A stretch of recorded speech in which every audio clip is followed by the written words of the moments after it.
चलो आज बताते हैं निर्देशांक ज्यामिति के बारे में। इसका बेसिक जानकारी कुछ बताने जा रहे हैं इसमें, ठीक है। इससे रिलेटेड अध्ययन जो है एक तल पर होता है। एक तल मेन है क्या, कोऑर्डिनेट ज्योमेट्री है ना, तो किसी सरफेस को जब चार भाग में बांटते हैं तो इसको बोलते क्या है, इसको बोलते हैं क्वाड्रेंट, क्वाड्रेंट्स, ठीक है। चूंकि इसको चार भाग में बांट रहे हैं इसलिए क्वाड्रेंट बोलते हैं। तो क्वाड्रेंट में जो है ना नाम दिया गया है, इसका पहला, इसका दूसरा, इसका तीसरा, ये चौथा। अब इसमें होता क्या है कि 2D की आकृति और 3D की आकृति को एडजस्टिंग करने में, समझने में प्रॉब्लम क्रिएट होता है। तो उसके लिए क्या होता है कि ये इसको बोलते हैं 2D, चार भाग में बांटा गया है। तनिक और हम बताते हैं एक्स्ट्रा कुछ। इसमें एक एक्सिस है जेड, ये एक्स है, ये वाई है, ये जेड, ये बाहर वाला है, ये अंदर वाला है। इसको बोलते हैं ऑक्टेंट, हिंदी में होता है अष्टांग। यह जो है ये इसको बोलते हैं 3D। ज़्यादातर बच्चा तो ये समझता नहीं, हालांकि तुम लोग के लिए अभी नहीं है ये, लेकिन इसको ये दोनों में डिफरेंस रखने के लिए ये समझाते हैं। देखो हम 3 पेन दो तो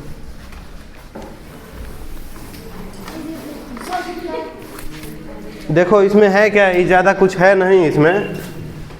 ये जो है ना, ये जो है ये तो सिर्फ इस टाइप का है, पेन भी उजला उजला है। तो देखो ये है, ये इस टाइप का है, लेकिन इसमें ये ऐसा तो है, ये कहाँ है पता है। इसका अध्ययन बोर्ड पर किया ही नहीं जा सकता है,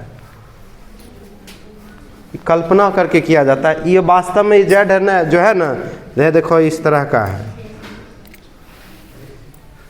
ये सीनियर क्लास में है ये टॉपिक, लेकिन अभी हम समझा रहे हैं, सोच रहे हैं डिटेल में जाके समझा दें।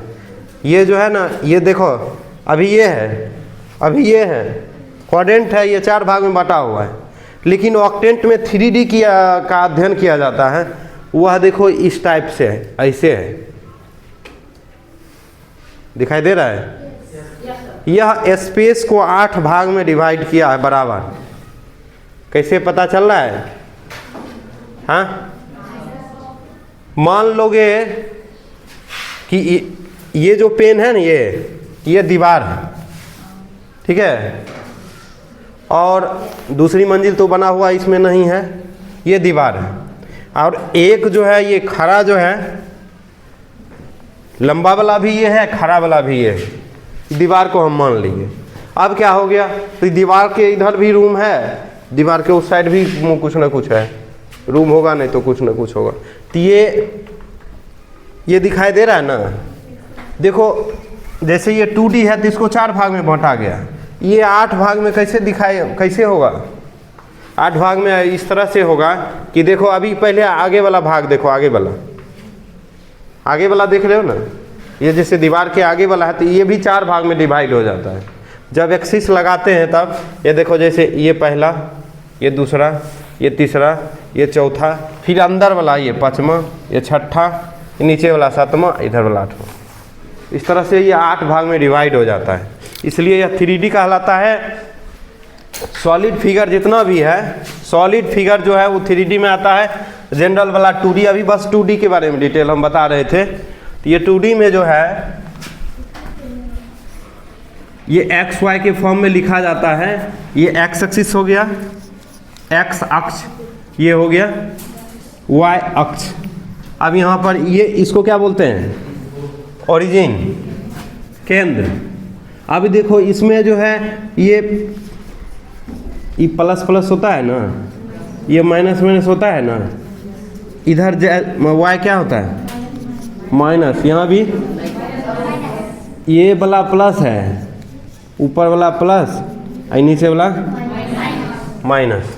तो आप देखो इसको अगर लिखना चाहेंगे तो पहले प्लस का पहले एक्स एक्सिस वाला लिखा जाता है, ये फिर वाई वाला, यहाँ एक्स का लिखा जाता है, ये माइनस प्लस, यहाँ माइनस माइनस और यहाँ प्लस माइनस। चूँकि पहले एक्स वाला लिखा जाता है तो एक्स वाला प्लस है और वाई वाला माइनस। तो ये फर्स्ट क्वाड्रेंट हो गया, ये सेकेंड हो गया, ये थर्ड हो गया, ये फोर्थ हो गया। अब देखो ये जो लिखा जाता है एक्स वाई के फॉर्म में, इसको बोलते हैं क्रमित युग्म बोलते हैं, ऑर्डर्ड पेयर अंग्रेजी में होता है, ऑर्डर्ड पेयर, ठीक है। और ये कार्टेशियन फॉर्म कहलाता है, चूँकि ये जो ये ऑर्डर्ड पेयर दिए थे वो कार्टेशियन मैथमेटिशियन का नाम है, वही दिए थे, तो उन्हीं के नाम से जो है ये उपयोग होता है इसका, ठीक है। ऐसे ही एक्सिस के अनुसार इसको क्या बोलते हैं, भुज, इसको कोटि, अंग्रेजी में क्या बोलते हैं इसको बोलते हैं ऑर्डिनेट, इसको एबसीसा,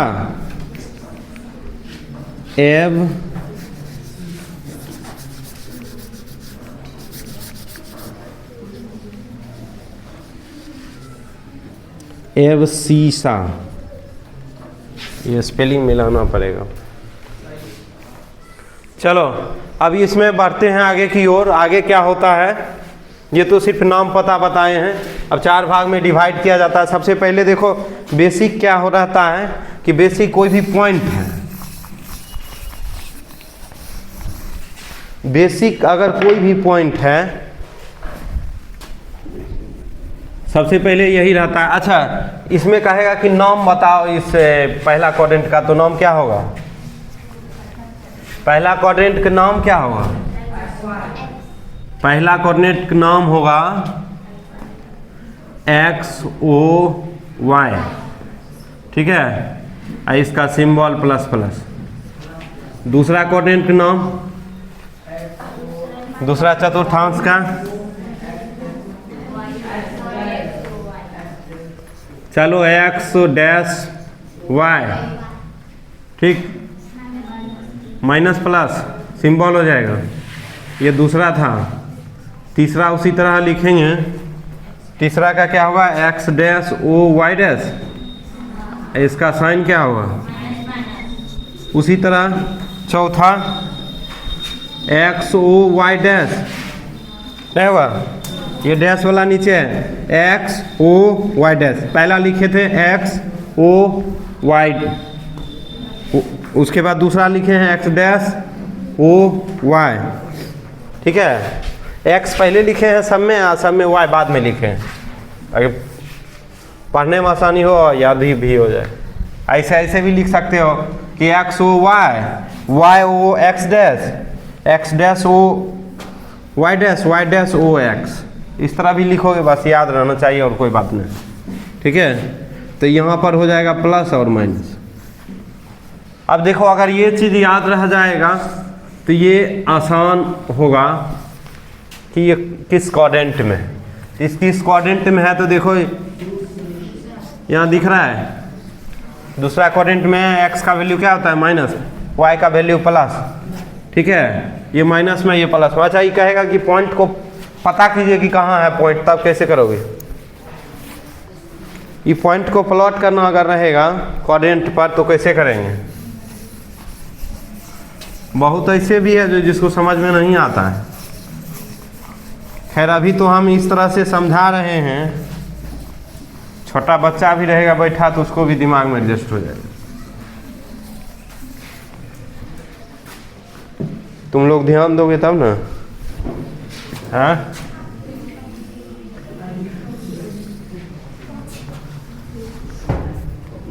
ये एक्स डैश। अब देखो सबसे पहले यहाँ क्या है, ये जो पॉइंट लिखे हैं ये वाई है, ये वाई डैश। अब देखो यहाँ लिखे हैं x क्या है माइनस में, तो यहाँ देखो -1, ये क्या होगा -2, तो इधर वाला पॉइंट इधर मिला, एक पॉइंट तो इधर मिल गया। अब देखो y का क्या है, माइनस में है कि प्लस में, एक यहाँ एक यहाँ यहाँ, तो ये 1 हो गया, ये 2 हो गया, ये 3 हो गया, तो ये पॉइंट यहाँ मिल गया। अब क्या करता है, अच्छा कितना पॉइंट मिला है, 1 कि 2 है? ये क्या है, ये क्या है, अभी कोई पॉइंट नहीं मिला है, समझ रहे हो। बहुतों क्या करता है, ये पॉइंट दे करके ऐसे मिला देता है, ये गलती करता है, समझ रहे हो। ये गलती भूल से भी नहीं करोगे, करोगे तो गड़बड़ हो जाएगा और क्या होगा। यह एक ही पॉइंट है, ये एक ही पॉइंट है, एक ही पॉइंट है, तो यहाँ इधर वाला x एक्सिस यहाँ पर रहेगा, y एक्सिस वाला ये पॉइंट रहेगा इस जगह पर, तो ये दोनों आगे बढ़ेगा, ठीक है। और जहाँ पर दोनों मिलेगा, समझ रहे हो, वही हो जाएगा पॉइंट -2 और 3, समझ रहे हो। अब मान लो अगर यहाँ पर -3 -4 ले लें तो सबसे पहले ये देखना पड़ेगा कि किस क्वाड्रेंट में जा रहा है। तो x का वैल्यू -3 है, तो -2 तक यहाँ है, फिर यहाँ से आगे बढ़ेंगे -3 हो जाएगा, फिर वो भी माइनस में, तो 1 2 3 4, -1 -2 -3 -4। अब फिर क्या होगा, इधर से इधर इसको बढ़ाएंगे, इधर से इसको इधर बढ़ाएंगे, तो इस तरह से यहाँ पर पॉइंट मिल जाएगा, समझ रहे हो। तो ये पॉइंट मिल जाएगा -3 -4, ठीक है। तो पॉइंट प्लॉट करने के लिए सिखा दिए, क्वाड्रेंट का नाम बता दिए। अब हम बताते हैं कि अगर एक रैखिक समीकरण दिया हुआ है तो वह लाइन कैसे ड्रॉ होगा इस पर, ठीक है। क्योंकि बेसिक में ही है, ये तुम्हारे बुक में भी है।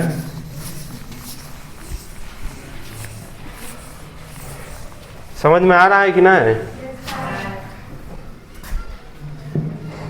समझ में नहीं आएगा तो बोलना।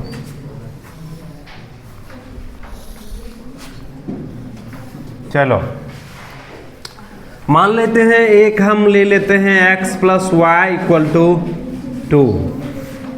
अच्छा यह क्या है, कौन सा समीकरण है ये? 2 घातीय समीकरण है कि 3 घातीय समीकरण है? क्या है? हाँ? अरे 2 घातीय अलग हो जाता है, घात वाले बोलते हो तो अलग चीज हुआ।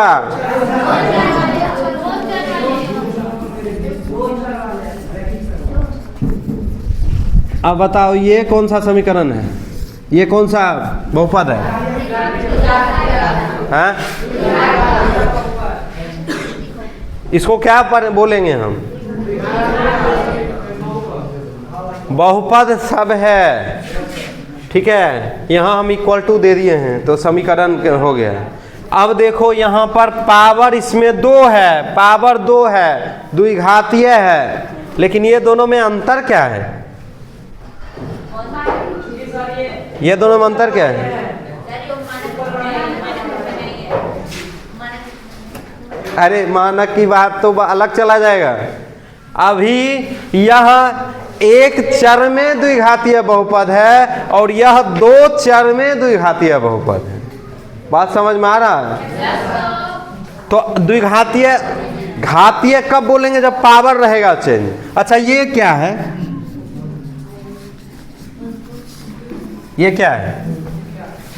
अरे ऊपर लिखते हैं x + y + 5 लिख दिए, तो ये क्या है? क्या है? हा? 2 चर वाला क्या है? तो 2 चर वाला बहुपद है, तो ये क्या है? ये 3 चर वाला है, ये भी 2 चर वाला बहुपद है। तो ये कौन है?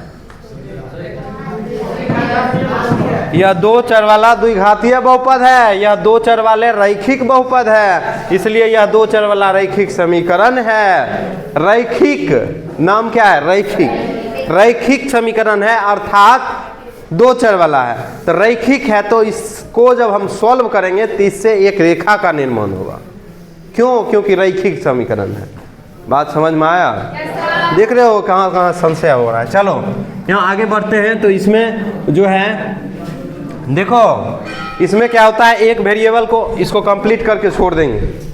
इसमें क्या क्या होता है कि एक वेरिएबल को डिपेंडेंट इंडिपेंडेंट बुझते हो? हाँ, अभी तुम्हारा जीवन किस पर डिपेंडेंट है? अपने माँ बाप पर डिपेंडेंट है। नया डिपेंडेंट माँ बाप पर डिपेंडेंट है, लेकिन तुम्हारे माता पिता का जीवन किस पर डिपेंडेंट है? खुद पर। वह इंडिपेंडेंट है, वो डिपेंडेंट नहीं है। समझ रहे हो?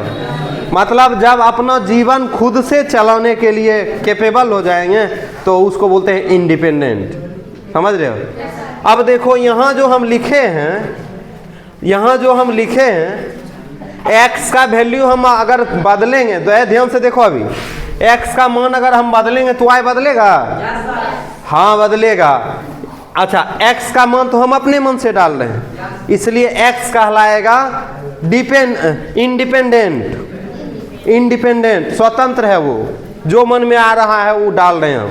लेकिन y डिपेंडेंट है, क्योंकि x का वैल्यू डालते डालते वह बदल रहा है। बताओ समझ में आया? अब देखो क्या करते हैं, तो इसमें क्या करते हैं, वैल्यू रखना शुरू करते हैं।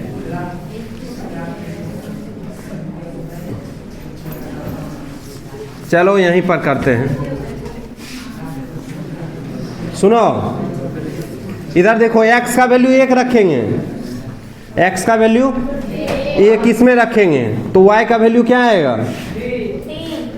3। x का वैल्यू मान लो 0 रख देते हैं, y का वैल्यू क्या आएगा? सब लोग यस सर कर रहे हो, x का वैल्यू 2 रख देंगे। ठीक है, उससे अगर आप जुड़ जाएंगे ना तो मुझे सिर्फ एक ही जगह भेजना पड़ेगा। हम सारा हो गया काफी है, कम से कम। अच्छा, एक रेखा के को खींचने के लिए कितने बिंदु की आवश्यकता होती है? आपको कुछ नहीं करना है, मैक्सिमम मिनिमम 2 बिंदु की आवश्यकता होती है। हो गया, 2 बिंदु है, एक रेखा खींचा जाएगा। उस पे कुछ कमेंट ही नहीं, समझ रहे हो? कमेंट भी नहीं कर पाए। अच्छा, एक बिंदु से होकर कितनी रेखा खिंचाएगी? वीडियो मिलेंगे, आप देखिए, अनंत। तो बड़ा आसान काम हो जाएगा। ग्रुप खत्म नहीं करेंगे, अब जरा देखो इसमें, तो मेरे लिए आसानी हो जाएगी। ये 3 बिंदु हम ले लिए, हम इसको दिखाएंगे। पॉइंट क्या क्या मिला? दोबारा फिर से भेज देंगे। 1 3, ठीक है, लिंक ओपन करना है, फॉलो कर लेना है, और व्हाट्सएप पे ही है, कहीं जाना नहीं है आपको उसके लिए। ये ना, उससे मुझे आसानी हो जाएगी। चलो इसको हम ड्रॉ कर देते हैं, उसके बाद छोड़ देंगे। ड्रॉ करेंगे इसको। चलो x का वैल्यू क्या है? इसको रख देना बेटा, ठीक है। पहला में 1 और 3, मैक्सिमम x का वैल्यू क्या है? 2 तक है। एक यहाँ लेते हैं, एक यहाँ लेते हैं, तो ये 1 2 हो गया। और y का वैल्यू मैक्सिमम 4 तक है। 1 2 3 4। देखो यहाँ समझने का प्रयास करो सब। अब यहाँ देखो, x का वैल्यू 1 और y का वैल्यू 3, तो इधर से ये जाएगा, इधर से ये आएगा, तो ये पॉइंट मिल जाएगा। तो ये मिल गया 1 3, सही है। अब देखो 0 2, x का वैल्यू कितना है? 0, माने ये यहाँ, और y का वैल्यू 2, तो यहाँ जाके यहीं मिलेगा। ये हो गया 0 2। आगे बताओ, 2 4, x का वैल्यू 2 और y का वैल्यू 4, यहाँ से ये बढ़ेगा, यहाँ से ये बढ़ेगा, यहाँ मिलेगा 2 और 4। ये कौन सा पॉइंट था? 1 3 था। ये 1 3 है, ये 2 4 है। जरा देखो, ये इसको हम मिलाएंगे इस तरह से तो क्या बनेगा? अरे एक लाइन बनेगा, यही रेखा है। कौन सा रेखा है ये? x + y = 2 है ये। चलो समझ मान गया? ये समीकरण था रेखा का, इसलिए एक रेखा खिंचाया। अच्छा, अब अपने मन से रेखा खींच लोगे? चल ये वो क्वेश्चन दे देते हैं, लिख खींच के लाना।